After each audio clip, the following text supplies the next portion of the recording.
saying that a cynic like myself could be a bit critical of certain aspects of architecture, not just here, generally. That there was sort of a promise some years ago of something real utopia to come. Do you think we've hit it?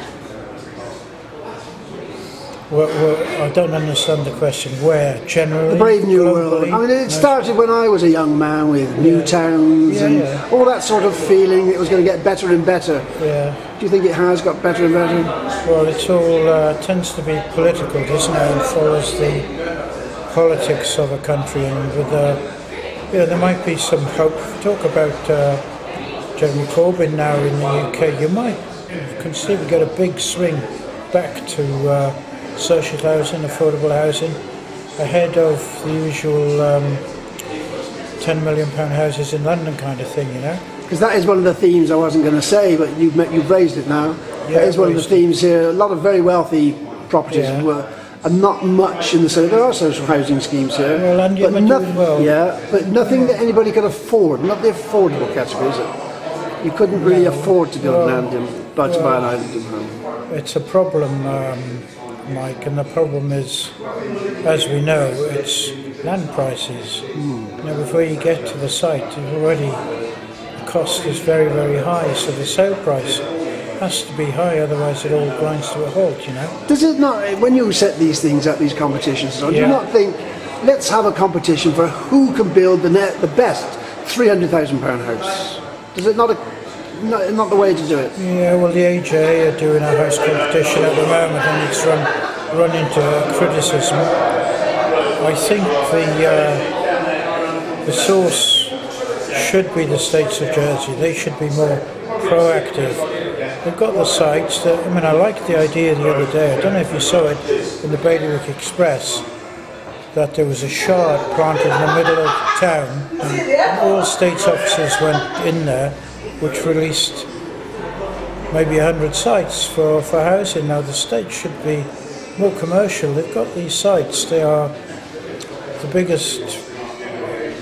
Well, we discussed tall buildings before. After that shard, that brilliant shard lecture we went to about the structural aspects of it. And there's another lecture this week about the shard.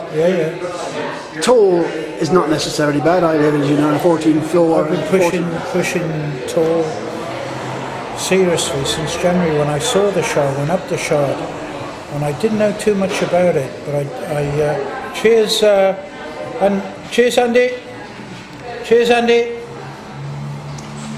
good to see you.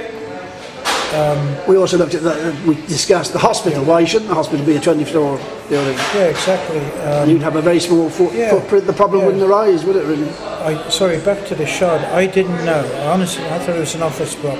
When I got there, I realised it was 1/3 residential, 1/3 commercial, and 1/3 hotel. You couldn't possibly get a better social mix.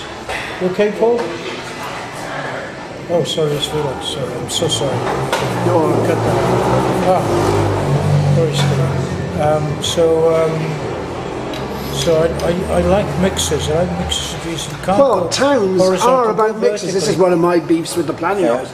Zones are the kiss of death in my world. If you have a green zone, that kills it. If you want a town, a city, which got lots of mixed activities, that's what makes a place enjoyable. Well, I'm in a position now, Mike, that I've had to look back over a quarter of a century. Going back to 1988, when the Island Plan came out, it came out at the same time as Carter Falls, La Collette. There was nothing wrong with La Collette, you know. It was a great site, 1,200 units, and I'm still talking to Richard Ford. It is possible that is as viable now as it was 25 years ago. Well, the Half-Day Par little festival they had recently was buzzing down there. It was fantastic. And there's lots of buildings along the front that have been restored. The quay was wonderful, charming. Wonderful little seaside resort. I mean, it would lend itself to all sorts of activities. As Rob Duhamel says, we don't make use of the sea. We don't. That's right. And that is another area of opportunity. Well, unfortunately, where the industrial stuff is, the quay, the sea is cut away from the people there. You can't get to enjoy it. You can't participate, can you? It's been separated. But in the middle of all that, Michael, I just struck a note of reality. I'm hoping to bring over a chap called Aubrey Mayer before Christmas, the AJ president Christmas lecture, and Aubrey Meyer will speak for an hour on climate change, and he will frighten everybody in the room because he has a violin and he connects it to a globe, and the globe goes into 50 years of temperature change. And it frightens the life out of you. I'd like to bring him over. That'd be good. Well, this is it. Architects should be leading on these sort of issues. Yeah. They shouldn't just be, what a pretty building I've designed. They ought to be the issues. In January, I hope to bring Thomas Heatherwick over. Now, Thomas Heatherwick is